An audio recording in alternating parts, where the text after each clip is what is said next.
Hi everyone, I am Shruti Sharma. Welcome you all to my channel ComTudes. This is tutorial number 9 of income tax, and in this tutorial we will proceed the types of assessment procedure, and इस वाले tutorial में हम लोग समझेंगे next type of assessment, that is best judgment assessment. इससे पहले वाले lecture में हमने first 3 types of assessment discuss किया था, जिसमें हमने समझा था कि सेल्फ असेसमेंट क्या होता है, then summary assessment and then regular assessment. Okay, और आज हम डिस्कस करेंगे बेस्ट जजमेंट असेसमेंट के बारे में। अब बेस्ट जजमेंट असेसमेंट क्या होता है, आपको नेम से ही क्लियर हो रहा है, जिसमें हम बोल रहे हैं असेसमेंट जो किसके बेसिस पे होगी, बेस्ट जजमेंट के बेसिस पे। अब इसे हम समझते हैं कि बेसिकली बेस्ट जजमेंट होता क्या है।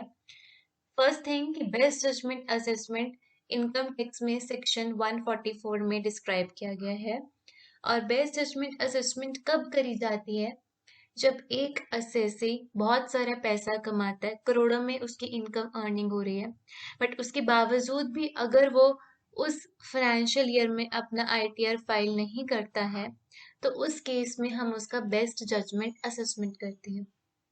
इसे हम बेस्ट जजमेंट क्यों बोलते हैं, क्योंकि एक ऐसी असेसमेंट होती है जो किसके थ्रू करी जाती है, यानी किसके द्वारा करी जाती है, असेसिंग ऑफिसर के द्वारा। या हम कह सकते हैं एक ऐसी असेसमेंट जो इनकम टैक्स डिपार्टमेंट वाले खुद असेसी की करते हैं। ठीक है, अब क्यों करी जाती है बेस्ट जजमेंट असेसमेंट, इसके बहुत सारे केसेस होते हैं, जिन केसेस में असेसिंग ऑफिसर या इनकम टैक्स डिपार्टमेंट एक असेसी की बेस्ट जजमेंट असेसमेंट करते हैं। जिसमें सबसे पहले मैंने अभी आपको बताया कि अगर कोई भी असेसी अपनी 1 साल की इनकम टैक्स रिटर्न फाइल नहीं कर रहा, या फिर अगर इनकम टैक्स डिपार्टमेंट वालों ने किसी भी असेसी से कोई भी एविडेंसेस मंगवाए हैं, यानी उसके कोई बुक्स ऑफ अकाउंट्स या कोई भी डॉक्यूमेंट्स जो है या कोई भी प्रूफ उससे मंगवाया है, और अगर वो असेसी इनकम टैक्स डिपार्टमेंट वालों को वो सारे एविडेंसेस नहीं दे रहा, या अगर दे रहा है तो इनकम्प्लीट दे रहा है, ठीक है, या फिर अगर इनकम टैक्स डिपार्टमेंट वालों ने किसी भी असेसी को कोई भी नोटिस इशू किया है अंडर सेक्शन 143 सब सेक्शन 2, कोई भी नोटिस इशू करा है, और अगर असेसी ने उस नोटिस का with in the prescribe time limit कोई रिस्पॉन्स नहीं किया है, तो इन कुछ केसेस में हम उस असेसी का बेस्ट जजमेंट असेसमेंट करते हैं। ठीक है, कौन कौन से केसेस होते हैं। नंबर 1, अगर एक असेसी ने अपना आईटीआर फाइल नहीं करा है, या फिर अगर उसे जो भी एविडेंसेस मंगवाए गए हैं और उसने वो एविडेंसेस इनकम टैक्स डिपार्टमेंट वालों को नहीं दिए, या फिर अगर इनकम टैक्स डिपार्टमेंट वालों ने एक असेसी को कोई नोटिस इशू करा है और उस असेसी ने उस नोटिस के अगेंस्ट कोई भी रिस्पॉन्स नहीं करा है, यानी कुछ भी आंसर नहीं किया है, तो उस केस में हम उस असेसी का बेस्ट जजमेंट असेसमेंट करते हैं। ठीक है, अब बेस्ट जजमेंट असेसमेंट में क्या होता है कि एक असेसिंग ऑफिसर अपनी नॉलेज और अपने एक्सपीरियंस के बेसिस पे एक असेसी का असेसमेंट करता है। ठीक है, अब जितना ज्यादा वो असेसिंग ऑफिसर, जितना ज्यादा वो एक्सपीरियंस्ड होगा, या जितनी ज्यादा उसके पास नॉलेज होगी, उतना अच्छे से, उतना सिस्टमैटिक वे से वो उस असेसी का टैक्स कैलकुलेट करेगा, और उतनी ही ऑर्गेनाइज्ड वे में वो उसका असेसमेंट कर पाएगा।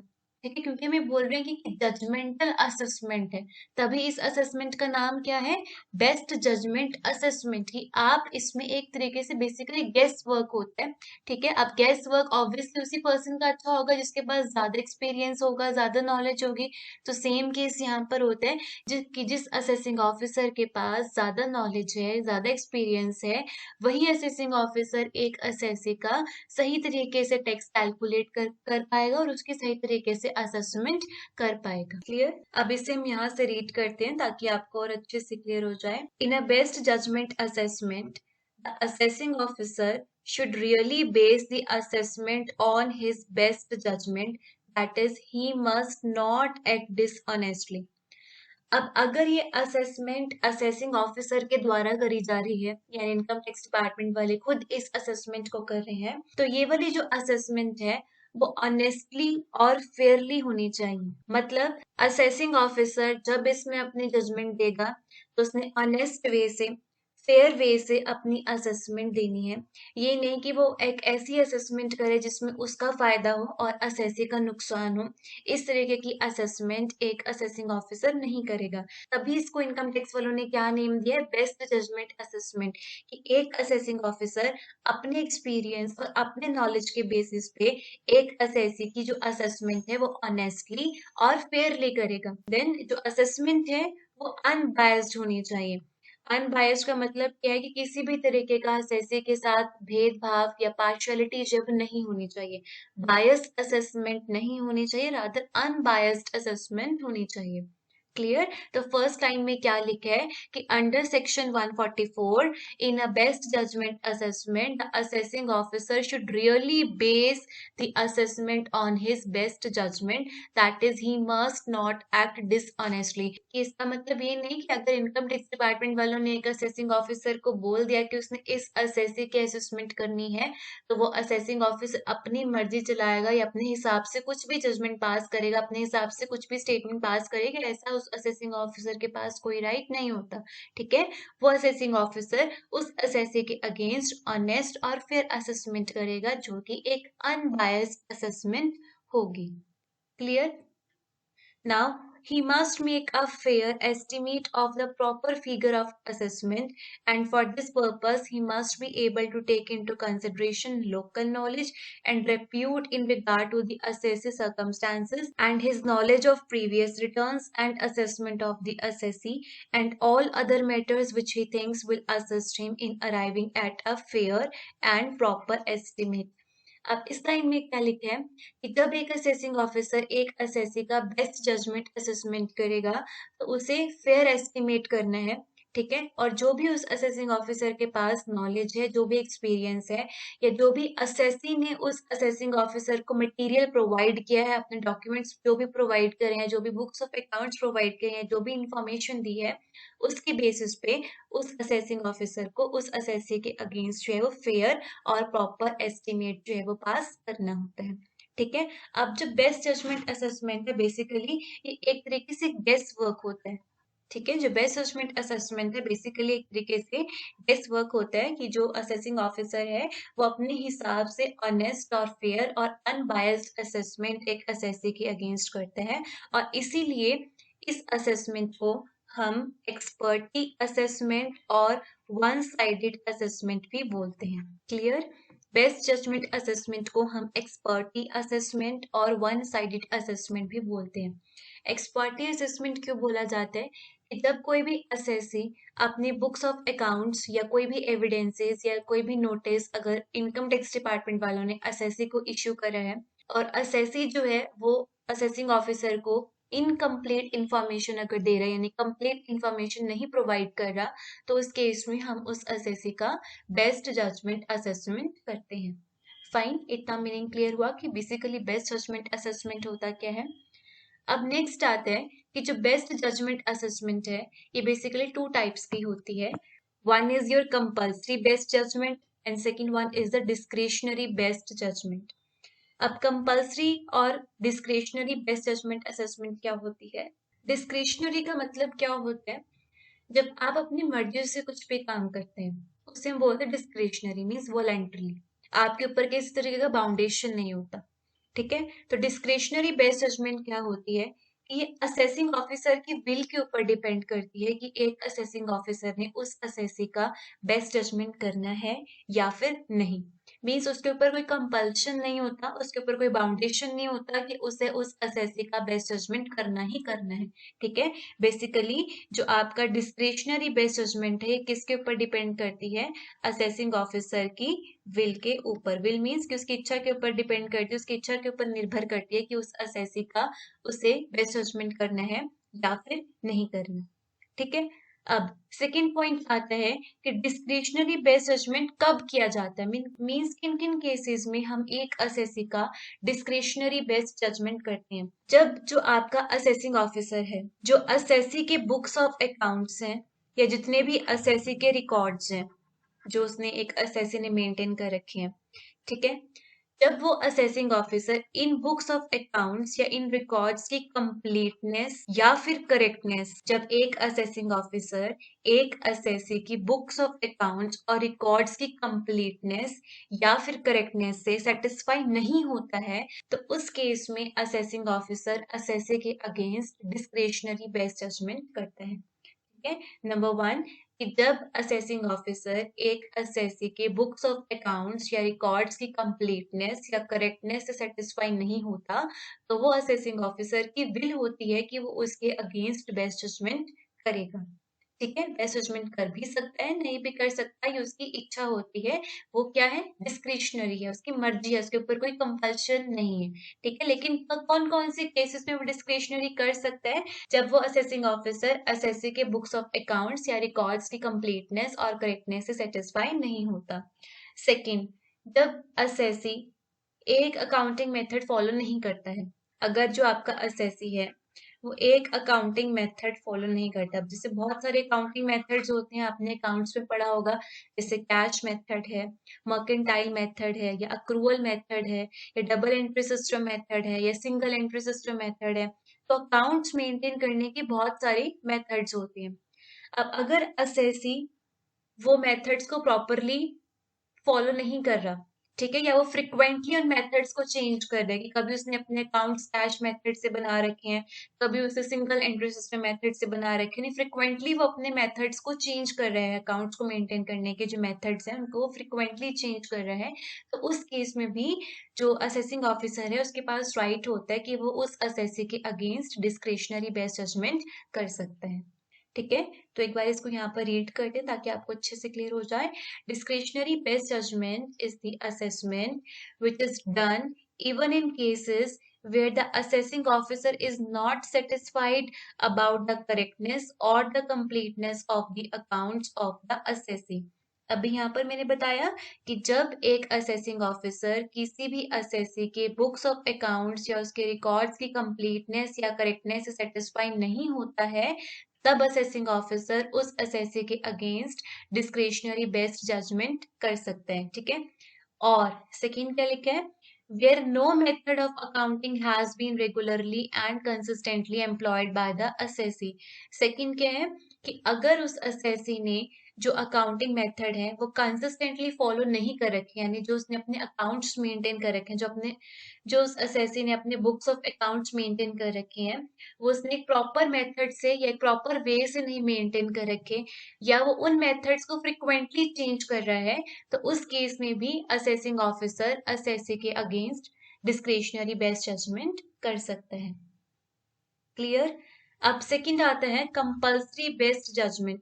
अब कंपल्सरी बेस्ट जजमेंट का मतलब क्या होता है, इधर क्या था, डिस्क्रिशनरी, कि उसकी विल है, असेसिंग ऑफिसर की विल है, उसके ऊपर किसी तरीके का बाउंडेशन नहीं है कि उसको असेसमेंट करना ही करना है। ठीक है, लेकिन कंपल्सरी असेसमेंट में क्या होगा कि जो आपका असेसिंग ऑफिसर होता है वो बेस्ट जजमेंट के लिए बाउंड हो जाता है। बाउंड कैसे होगा, बाउंडेशन बाय लॉ, कि उसके ऊपर एक बाउंडेशन आ जाता है कि उसे असेसी की बेस्ट जजमेंट करनी ही करनी है। ठीक है, यानी उसके लिए मैंडेटरी हो जाता है, कंपल्सरी है। ठीक है, डिस्क्रिशनरी में तो उसकी मर्जी है, उसकी विल है, लेकिन कंपल्सरी में क्या होगा कि वो फाउंडेशन बाय लॉ है, कि वो बाउंड हो जाएगा कि उसे उसका असेसमेंट जो है, बेस्ट जजमेंट असेसमेंट जो है वो करना ही करना है। अब कंपल्सरी बेस्ट जजमेंट कब करी जाती है, जब एक असेसी असेसिंग ऑफिसर के साथ कोऑपरेट नहीं करेगा, ठीक है, या उनको वो अपनी करेक्ट इंफॉर्मेशन सप्लाई नहीं करेगा, या जो भी असेसिंग ऑफिसर ने, इनकम टैक्स डिपार्टमेंट वालों ने असेसी से जो भी डॉक्यूमेंट्स मंगवाए हैं वो डॉक्यूमेंट्स नहीं प्रोवाइड करेगा, या फिर उस असेसी ने अपनी रिटर्न नहीं फाइल कर रखी अंडर सेक्शन 139। 139 में बहुत सारी रिटर्न्स होती हैं, हमने डिस्कस किया था। जैसे 139 सबसेक्शन 1 की रिटर्न कौन सी होती है, वॉलंटरी रिटर्न। अगर आपने वॉलंटरी रिटर्न नहीं फाइल करा तो आप लेट रिटर्न फाइल कर सकते हैं, और उसको जो लेट रिटर्न होती है उसका सेक्शन कौन सा होता है, 139 सबसेक्शन 4, जिसे हम क्या बोलते हैं, बिलेटेड रिटर्न। ठीक है, तो अगर एक असेसी ने अपना 139 सेक्शन की रिटर्न फाइल नहीं करी है, तो उस केस में हम उस असेसी के अगेंस्ट जो है वो कंपल्सरी बेस्ड जजमेंट करते हैं। Clear? The compulsory based judgment assessment made by the assessing officer in cases of non-cooperation on the part of the assessee, कि जब assessee की साइड से कोई किसी भी तरीके का कॉपरेशन नहीं आ रहा, और when the assessee is in default as regards to supplying information, और assessee जो है वो डिफॉल्ट में है, मीन्स कि अगर उसे जो भी इंफॉर्मेशन इनकम टैक्स डिपार्टमेंट वाले मंगवा रहे हैं और वो assessee वो इंफॉर्मेशन उनको नहीं प्रोवाइड कर रहा, वो डॉक्यूमेंट्स नहीं प्रोवाइड कर रहा, और ना ही उसने अपना रिटर्न फाइल कर रखा है अंडर सेक्शन 139, तो उस केस में एक असेसिंग ऑफिसर के पास पावर आ जाती है कि वो उस असेसी के अगेंस्ट कंपल्सरी बेस्ड जजमेंट कर सकते हैं। Clear? So basically two types का बेस्ट जजमेंट असेसमेंट होता है, one is your compulsory based judgement and second one is the discretionary based judgement. Fine. Then next आता है कि कौन कौन से केसेस में असेसिंग ऑफिसर असेसी का बेस्ट जजमेंट करता है। ये भी सारे पॉइंट्स मैंने आपको बताए भी हैं, अब वही सब इसमें लिखा हुआ ताकि आपको और अच्छे से क्लियर हो जाए, और एक बार इसको हम रीड कर लेते हैं। The assessing officer after considering all relevant material which he has been gathered is under an obligation to make an assessment of the total income or loss to the best of his judgment in some cases, कि जब assessing officer के पास सारा relevant material इकट्ठा हो जाता है तो assessing officer की एक ड्यूटी बन जाती है कि वो उस असेसी के अगेंस्ट असेसमेंट करेगा और अपनी बेस्ट जजमेंट के बेसिस पे फेयर एस्टिमेट करेगा और उसका टोटल इनकम और लॉस जो है वो अपने हिसाब से कैलकुलेट करेगा। ठीक है, अब किन किन केसेस में बेस्ट जजमेंट असेसमेंट होगा? Such cases are as follows. Number one, if any person fails to submit his return, कि अगर एक पर्सन ने अपना अंडर सेक्शन 139 जो भी हमारी रिटर्न्स होती हैं अगर उसने वो नहीं फाइल करा, ठीक है। Second, if any person fails to comply with all the terms of notice under section 142 subsection 1, अभी आपको बताया था कि अगर इनकम टैक्स डिपार्टमेंट वाले एक असेसी को कोई नोटिस भेज रहे हैं और अगर उस असेसी ने उस नोटिस का कोई भी रिस्पॉन्स नहीं करा है तो इनकम टैक्स वाले उसके अगेंस्ट बेस्ट जजमेंट करेंगे। देन थर्ड आता है, if a person fails to comply with the direction to get his accounts audited, कि अगर एक पर्सन को अपने अकाउंट्स ऑडिट करवाने की नीड है और अगर उसने अपने अकाउंट्स ऑडिट नहीं करवाए हैं तो उस केस में उसका बेस्ट जजमेंट होगा। देन फोर्थ आता है, if a person fails to respond to a scrutiny notice under section 143 subsection 2, और लास्ट आता है, if the assessing officer is not satisfied about the correctness or completeness of the accounts, की अगर assessee ने assessing officer को अपने books of accounts तो दे दिए या डॉक्यूमेंट्स तो दे दिए, बट अगर वो डॉक्यूमेंट्स इनकम्प्लीट हैं या वो रेलिवेंट इंफॉर्मेशन नहीं दे रहे और असेसिंग ऑफिसर उन बुक्स ऑफ अकाउंट्स की कंप्लीटनेस और करेक्टनेस से सेटिस्फाई नहीं है, तो इन केसेस में हम एक असेसी का बेस्ट जजमेंट करते हैं। ठीक है, ये सारे पॉइंट्स अभी मैंने आपको यहाँ पर सारा समझाया था, ये सारे पॉइंट्स बताए थे। ठीक है, अब रीड किए ताकि आपको और अच्छे से क्लियर हो जाए। फाइन। अब लास्ट में क्या लिखा है कि a best judgement assessment can only be made after giving the assessee an opportunity of being heard, कि बेस्ट जजमेंट असेसमेंट हम एक असेसी का तभी करेंगे जब आप उसको अपॉर्चुनिटी देते हैं किसकी, बीइंग हर्ड। दैट मीन्स कि जब असेसी को एक सुनवाई का मौका दिया जाता है उसके बाद ही उसका बेस्ट जजमेंट असेसमेंट करा जाता है।